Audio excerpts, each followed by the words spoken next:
Have you ever had to choose color from a color chart? Overwhelming, right? It doesn't have to be, and especially after today's session, where we start looking at the simplicity of color, 3 primary colors forming all the colors of the color chart, and we are going to see how that works today. If you do not know me yet, my name is Monica Malakwen. I'm an interior design expert. I help convert interior spaces into functional and beautiful places to live and to work in. And this is Indulgence Blueprint, your simple interior design lessons to help you become your own interior designer. Let's get into the lesson, shall we? Color in interior design. We're going to start by looking at the basics, the very basics of color. And the idea is for us to understand color from its basic attributes, and then we will grow into the details of exactly what we can be able to do with color in our interiors. One of the main things to know about color is it is just inspired and grown out of just a few colors. And I know we look at the color wheel with the millions of colors. I know some paint companies claim to make millions of colors, and we wonder how that is possible. And we only say that we have 3 basic colors.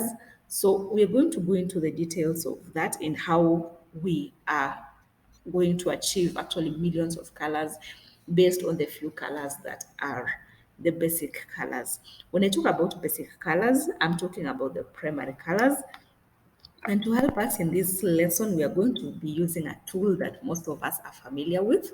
It is a tool that we used in our primary school education, and I am sure even the CBC people are going to be still using it. It is the color wheel, and in the color wheel, we get to see that there are basically 3 colors, 3 primary colors. These are red, yellow, and blue. Again, red, yellow, and blue. For the people that mentioned green, for the people that mentioned white and black, for the people that mentioned any other color, we are going to get into that later. But for now, I want you to understand that there are only 3 primary colors, and the primary colors are red, yellow, and blue. I feel like a lower primary school teacher. Yes, but that is the basics of color. Okay, so we have red, yellow, and blue. From these colors, we are able to get more colors by mixing them. So when you mix 2 primary colors, you will end up with a new color that is called the secondary color. So let's look at that. We're looking at the secondary colors here.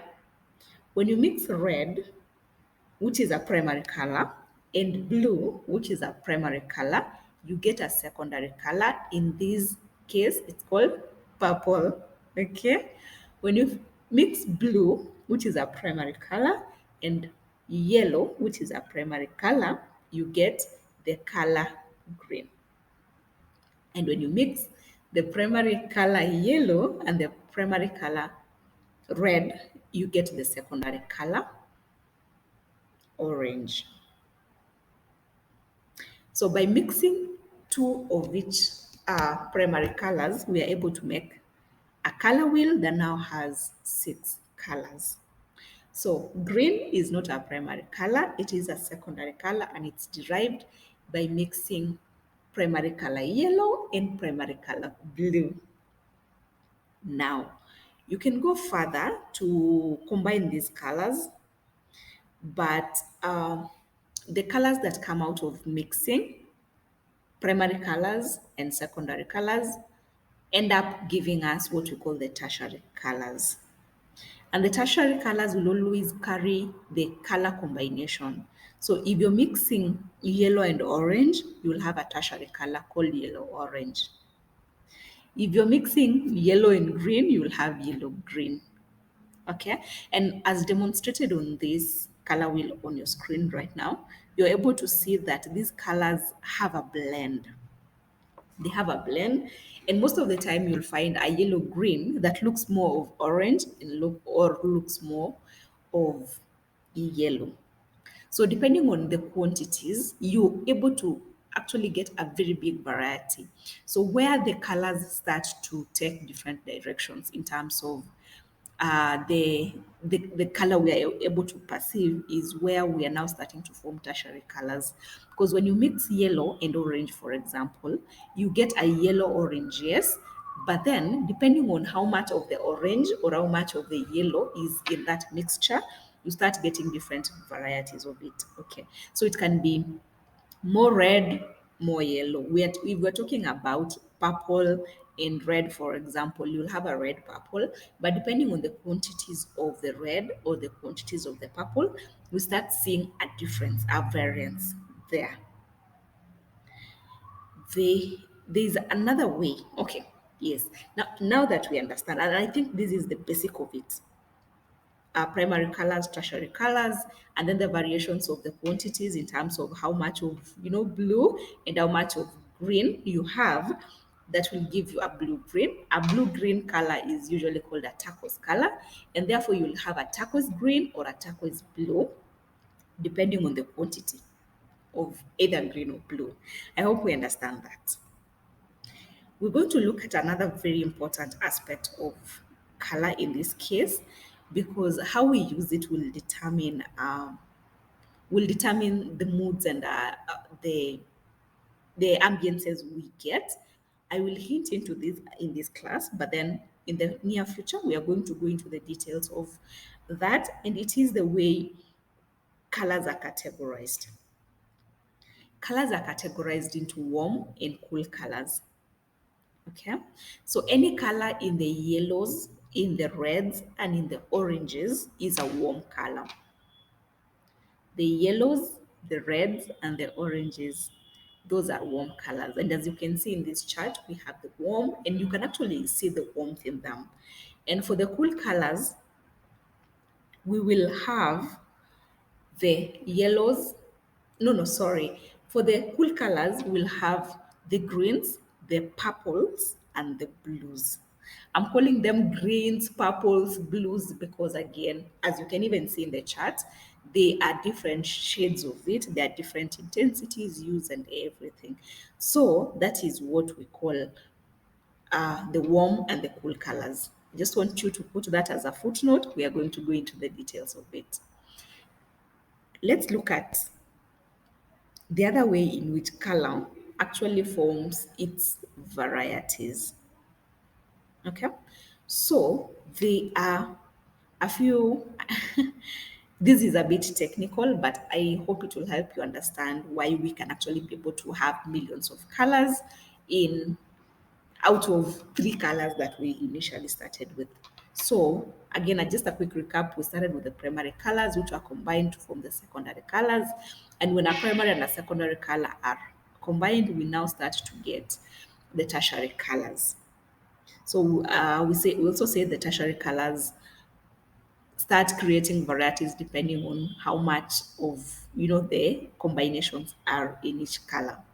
When we go to the I'll call them use tints, tones, and shades. Okay, so the same colors on our color wheel, combining the. Okay, now we're looking at the tertiary color wheel, and we're going to look at the differences. What we were looking at in that color wheel, the tertiary chart, was the U. The U is the pure color. Okay, so we were talking about yellow that was our primary color, for example. We then have that as the U. If it's a blue, it's a U. If it is a red, it's a U. Okay. Now, when you want to make a color lighter, you add white. So if you have your yellow and you add white, it's called a tint. Okay. So it's any color that you have from our tertiary color scheme, you add white and it becomes a tint. If you add gray, it becomes a tone. It gives it tone. Okay. If you add black, it gives it a shade. It becomes darker. So that is what is called a shade. So by adding white, you are able to amend, make the color lighter by adding black. You are able to make the color darker by adding gray. You are able to give it a tone. So that is how you are able to get a variety of color. And that is simply how you get your color chart, by adding, the different, adding whites, grays, blacks to any hue. You're able to get a different color. And it depends on how much black, how much white. And if you've been able to be in the mixing, paint mixing shops, you'll notice that they are only adding those few colors. Like from the white, they'll add a few drops and drips of color, which is scientifically measured and calculated, and you're able to get that color. And that is how my friends were able to come up with the millions of colors of, color charts. Again, all of them are derived from the simple color of, you know, color, the primary colors.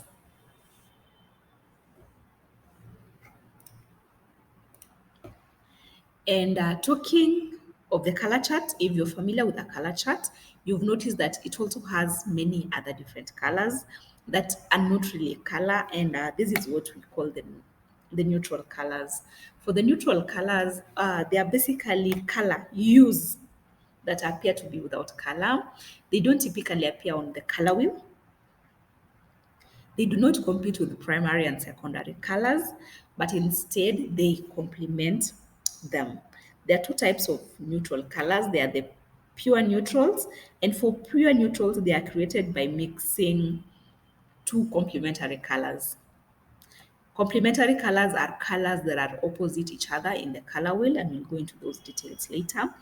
They do not have a hue, they do not have an undertone, so they are just considered pure because they're just a combination and they do not have an undertone. These are the whites, the blacks, the beiges, and the grays. Okay, so an example of how it's combined: if you combine blue and orange, you get black, brown, beige, and gray, depending on the quantities. If you combine red and green, and these are complementary colors in the color wheel, take note, I'll ask you later, what are the complementary colors in the color wheel? And I'll expect you to give me these answers. So yes, orange and blue, red and green, yellow and purple. Those are complementary colors in the color wheel. Okay. Yeah, so that is just how it works. Again, just demonstrating a diagram and how it ends up giving you grays. Okay. Yeah. So the other category of neutrals that we are going to briefly look at is the near neutrals. And near neutrals are colors that have low saturation. We talked about saturation, did we? Okay. As you desaturate a color by adding white, if we're talking about red and you start adding white, it starts fading off. Okay, so it will fade off all the way to becoming pink, and as you keep adding white, eventually you'll start having a color that is more white than is red.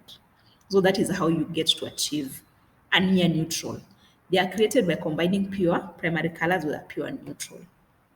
Okay, so if you also combine a primary color and you start adding grays and grays and the other neutrals, you will actually be able to achieve not all neutrals. I specifically mentioned white because yes, white makes it lighter and they have undertones that keep the color from being pure. So you start from a color. If you start with red, you'll end up having a near red, even when it looks white, it has a red undertone. And there you have it. How was the lesson? I appreciate you staying with me to the end. I look forward to seeing you in the next session. Let's explore color. Let's get to understand it. There are very many details that we are going to be exploring one after the other. And by the end of the color series, you'll be a master at choosing color for your interior spaces. Once again, Monica Malakwen. Bye for now.